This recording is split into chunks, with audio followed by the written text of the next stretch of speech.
WSGW and online WSGW.com. A mostly sunny good morning to you. I hope your day is going well for you, wherever you might be. We're having ourselves a good day. Terry Henney, along with Jonathan Dent, both of us at Radio Center, where we're enjoying the sunshine on the first full day of spring. Had a nice little drive in this morning, John? Yeah, it feels like spring. Yeah. It's pretty nice. Yeah, not bad. What are we looking at on the thermometer right now? Well, right now out at the airport, they're reporting 37 degrees, downtown Midland 36. Those aren't quite spring-like temperatures. Here at Radio Center, though, we're at 39. We do have a northeast wind at 9 miles per hour, just a slight one. Barometric pressure is 30.27 and rising. Go a little bit further south, down along south of 69, 96, We're 94. starting to see up in those 45, 44 degree mark. Yeah. Let's see. Do we have anyone in the 20s? Yeah, we do. Up in the northern lower peninsula, we're starting to see some 20s still. Yep. But yeah, they're going to be getting a little bit of snow, probably, if not this afternoon, tonight up in that part of the state. But for us, we're looking at pretty much uneventful weather conditions. We're going to have some clouds thicken up just a little bit more in northern Michigan. But for us here in the Great Lakes Bay Area, we're going to be flirting with some sun as we go through the day. And once again, like yesterday, our temperatures are going to continue to rise. We finished off right around the 50-degree mark overnight last night. And it looks as though we'll be pretty close to that again today, 48 at least. And only looking for a low tonight of 36. So very pleasant for, as I said, the first full day of spring. And National Ag Day, which is today. And as we go through the program today, we're going to highlight some of the crops here in Michigan and how important they are in the state. You had the opportunity to listen to Chuck Lipstrew yesterday with the Michigan Agribusiness Association. Yeah, Chuck was joined by a couple of other commodity experts, I guess we'll say. And yeah, they had some great conversation. Yeah, so we'll be featuring those as we go through the remainder of the week this week. It looks as though Mother Nature is going to try to work its a little bit more magic, but still we're going to be flirting with those flurries over the next few days, maybe a little bit of rain. We're not looking for a lot of precipitation over the next several days, but it's just going to be more clouds and more persistent light precipitation, drizzle, sprinkles here and there. I think if we're going to stand a good chance of seeing some precipitation, it's going to be more likely on Wednesday, tomorrow.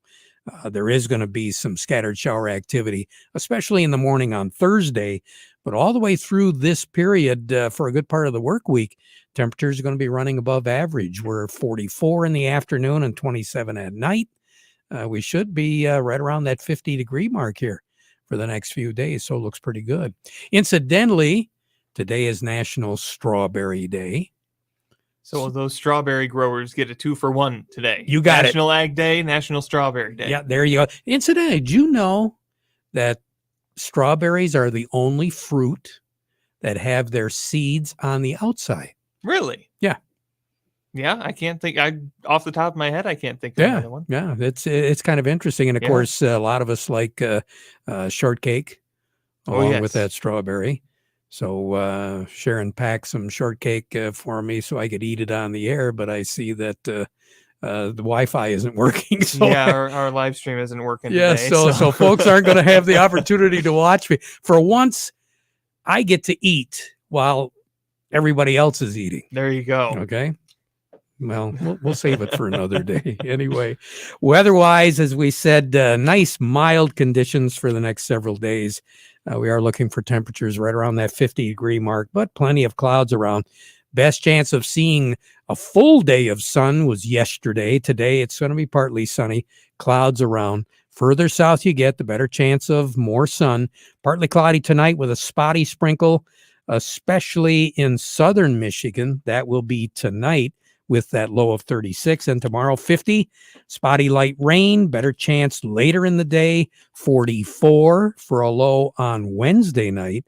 And then Thursday, right back up to 50 degree, 44 at night Wow. this time of the year. That's pretty unusual.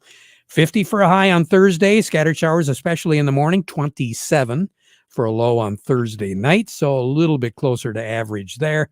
Moving into Friday, mostly cloudy, middle 40s. Then Friday night with the clouds, we're going to get some rain and then some snow shower, snow flurry activity after midnight. All of this happening after midnight, low 30s on Friday night, low 40s on Saturday, mostly cloudy skies.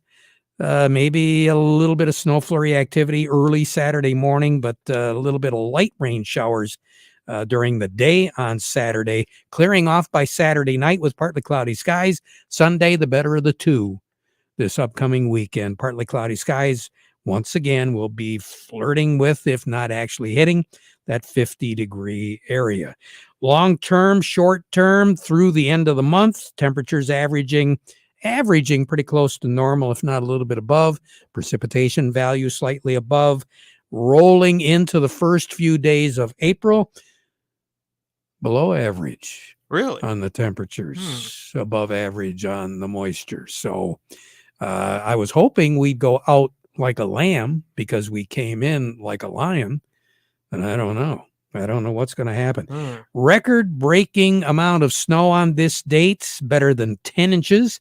That was said back in 1989. Remember, yesterday we were talking about actually more days in a month at or above a foot of snow, the month of March. Well, today was one of those where it was pretty close. So we'll see what happens. And again, in the month of March, we had 6 days of actual at or above 1 foot of snow. So kind of interesting.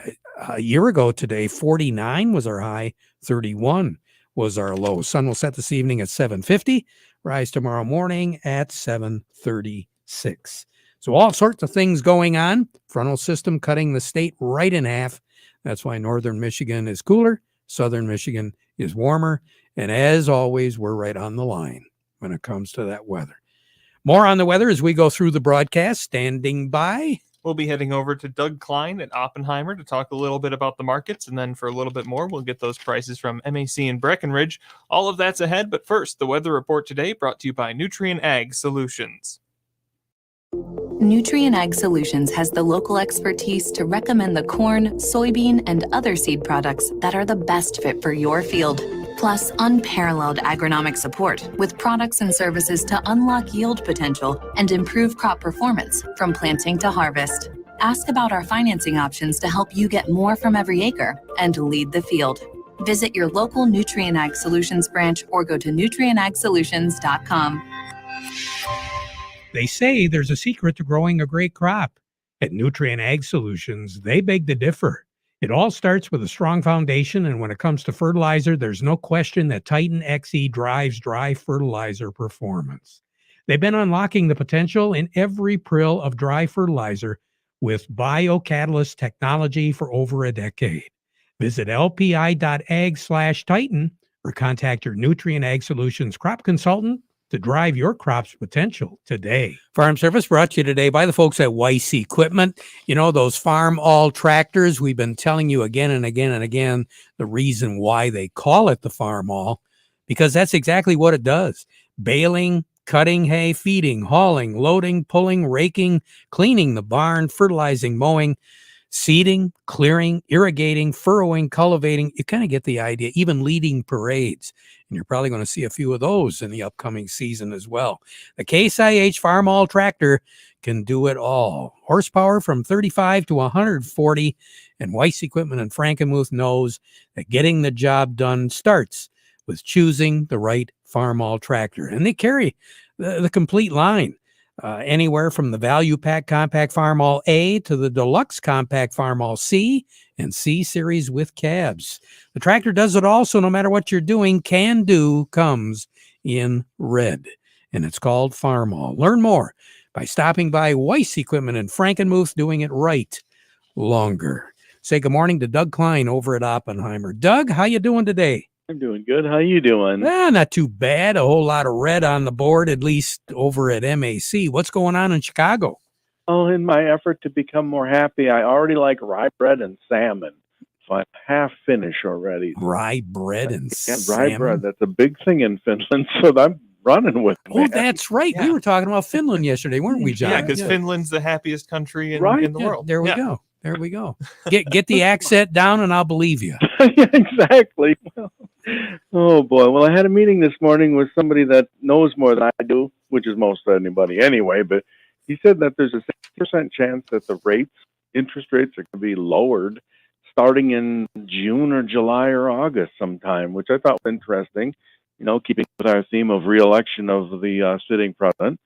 They still think that tomorrow they're going to have a quarter percent rise in interest rates, which kind of keeps the theme going.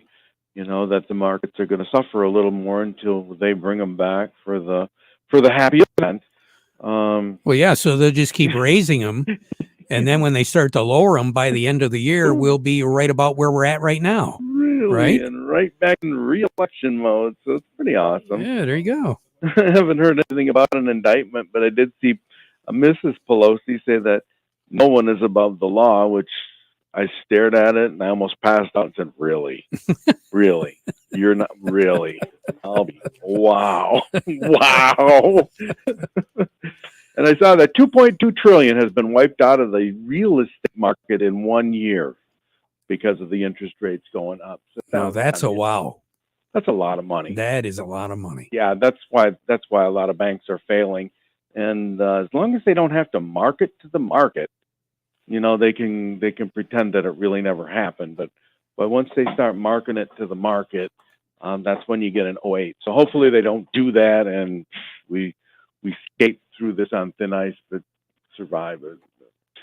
We shall see. I think it'll be all right. They think it'll be all right. So just go with rye bread and salmon, and it's going to be all right. There you go. Here's your numbers. May corn, 631 1/4, down 1 3/4. December corn is 557 1/2, down 2 1/2. May soybeans, 1485 1/2, down 1/2 penny. November soybeans, 1307 1/4, down 1 3/4. The May wheat is 687 1/4, down 13 1/2, and December wheat is 19 3/4, down 9 3/4. The crude oil is 68.50, up 86 cents. The heating oil is 267.74, that's down a penny. Gasoline is 252.30, that's down 1 1/4 cents. Natural gas is 231, that's down 2 1/4 cents. Over to currencies, Canadian dollar, U.S. dollar buys $1.3727 at the border. That's up 63 ticks. The dollar is 132.29 yen. That's up a full penny. The euro's at 107.68. That's up 49 ticks. The dollar is at 103.19. That's down 9 ticks. Gold's at 1947.70, down 35.10. Silver's 22.37, down 27 cents.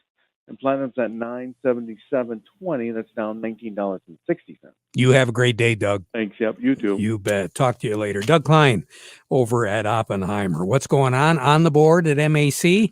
Our wheat right now is down 9. That would make the white wheat at 641, the red wheat at 606.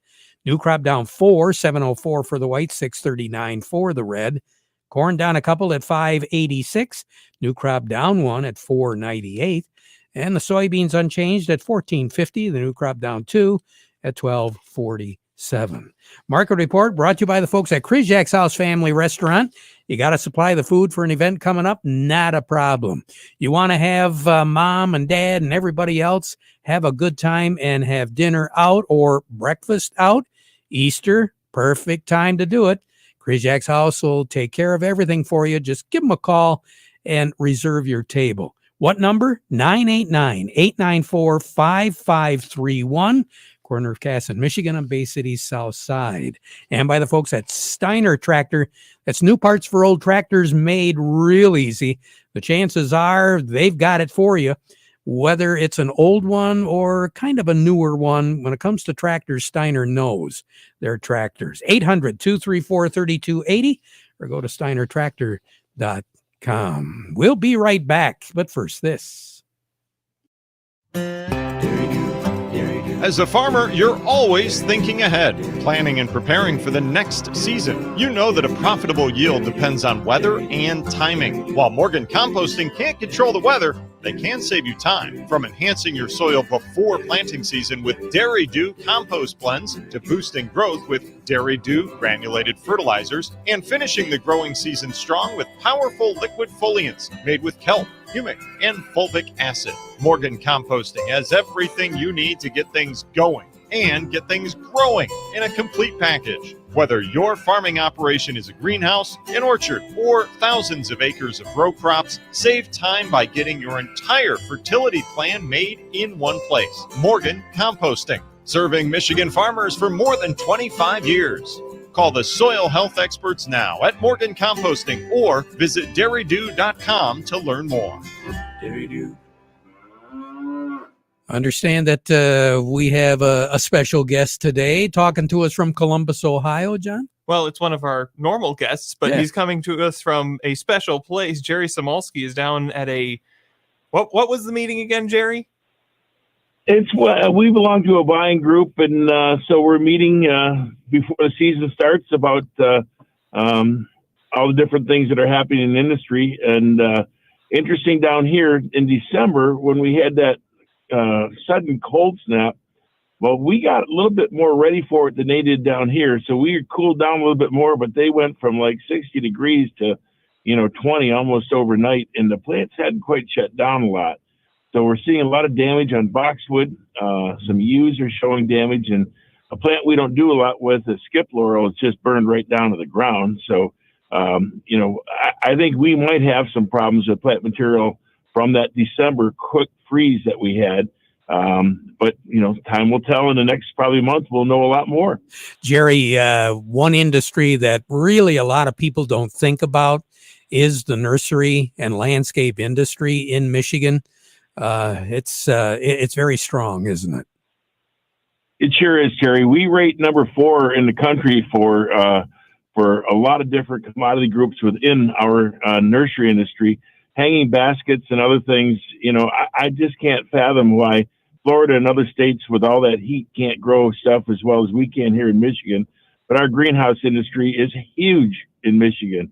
We're quiet. We don't make a lot of noise. And, a lot of the product gets shipped out of state. So we're not really noticeable. So but there's a lot happening in horticulture in Michigan.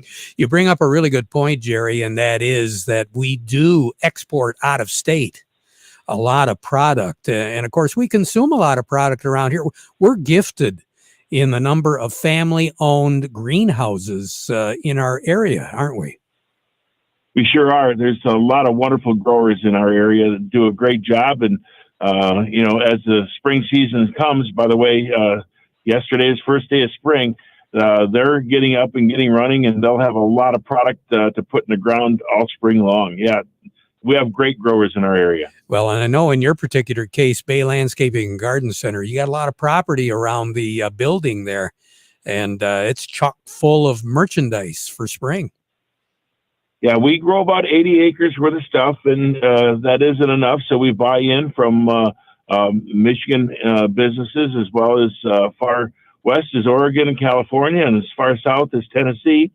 And we even get a little bit of stuff from Canada. So, a lot of different vendors to fill our plant palette. Well, I guess so. Jerry Samolsky, drive careful. We'll talk to you again soon, all right? I'll be home tonight. We'll see you tomorrow. See you tomorrow. Jerry Samolsky, Bay Landscaping and Garden Center in Essexville. We'll be right back. Star of the West Milling Company is hiring. Star of the West is looking for hardworking, self-motivated people to join the team for the 2023 spring season. A career opportunity open house will be held Thursday, March 23rd at 4 p.m. at 121 East Tuscola Street in Frankenmuth or at the Emmett location. Star of the West is looking for general laborers and tender truck drivers. Certain qualifications are necessary. Find out more information on March 23rd from 4 till 7 p.m. in Frankenmuth or Emmett. Star of the West Milling is an equal opportunity employer. We mentioned earlier on in the broadcast that Chuck Lipstrew from the Michigan Agribusiness Association had a meeting with some other people in the industry, and here's just a little excerpt from that. The number one thing to know is, this is really important, agriculture remains a bright spot in Michigan's economy. and a leading driver of economic growth for our state. By some measures, the second largest economic driver in Michigan. It's a $100 billion plus annual industry in terms of contributions to our economy. And I think it's interesting to note that the industry continued to grow even with the headwinds of the last 2 or 3 years. Agricultural exports in 2021, which I think for state level data is the latest that I've seen, grew year over year, even during the pandemic. And that is a testament to the resiliency of this industry and the willingness of everybody from farmers to every business that works with farmers and everybody on the value chain to figure out a way to get the job done. And again, that's borne itself out in some of the growth numbers that we've seen in the industry, even during the last 2 or 3 extremely volatile years that have had some unique challenges. Today, I'd like to talk first about some challenges we continue to navigate as an industry on workforce and infrastructure is experienced, I think, by everybody in the industry. But I'd also like to talk about opportunities. This is a year of opportunity for agriculture, even during an uncertain time. It's really important to refocus on the 2 core challenges that we continue to face and our member businesses continue to navigate. And that's the dual crisis of supply chain and workforce. And these are things that go hand in glove. Without enough people in the supply chain working on supply chain issues and logistics issues, the success of the industry is disrupted. Certainly farmers have got serious labor challenges. Agribusinesses do too. 2 areas that we're having special challenges. The first is truck drivers. There remains a record truck driver shortage in America, projected to reach 100,000 drivers short versus demand over the coming years. Here in Michigan, that has been our experience. Trained truck drivers are extremely important to the success of the economy, and there are not enough of them. So we continue to encourage any and all efforts at the state and federal levels to encourage truck drivers to get into the industry, to support them, to get trained up and meet requirements to drive, and to keep them in those important jobs. In addition, we have to have rail workers. Rail labor and the lack of workers at the railroads has created substantial disruption, especially in the grain industry. And across both road and rail transportation, we're very focused on infrastructure and the need to upgrade the decrepit infrastructure, especially on the rail front, that we continue to see in rural communities. He went on to talk a little bit about the Farm Bill and as well as some of the other commodities that we see a lot of here in Michigan. We'll have more on that as we move through the week because it is National Ag Week. That's right. So we'll have more on that. But first, let's take a look at the New York markets with Steve Anderson from Baird & Company. Steve, good morning. And good morning, Jonathan. How you doing, Steve? I am doing well, Terry. Right now, the Dow Jones Industrial Average is ahead by 156 points, putting it at 32,400 on volume of 365 million shares. The Nasdaq's ahead by 80 at 11,756. Volume there is 350 million shares. Locally, we've got Caterpillar 224.45 up 414, Deere 401.34 up 684, CMS 59.56 down 233. Dow 51.71 up 45, DuPont 69.42 up 49, Corteva 58.29 up 67, GM 35.08 up 146, Trinzio 20.38 up 76, Walmart 140.01 down 89, Huntington Banks 11.19 down 55. Independent Bank 1856 up 54, and AT&T is unchanged at 1849. Nice to see some pluses on our banks there. Yeah, it actually does feel a little bit warm and cozy there, doesn't it? It sure does. Have a good one, Steve. We'll talk to you again. I will. You do the same. All righty. We'll be right back. Last year's fertilizer cost too much. This year's fertilizer still costs too much. So maybe next year, instead of paying whatever the market dictates, you should find a new source. Source from Sound Agriculture unlocks more of the crop nutrients that are already in your soil, so you can use less fertilizer and capture the yield you count on to turn a profit. I said to turn a profit. That's more like it. Learn more at sound.ag. Farm Service has been brought to you today by the folks at Quality Roasting of Reese, purchasing local soybeans, processing local beans, and marketing local Exceller meal. which is a high bypass soybean meal for dairy herds. They've been doing it since 1991. Quality roasting of Reese. Back at 12:30 with an update, so you stick around for that. Now we conclude our program with the playing of our national anthem.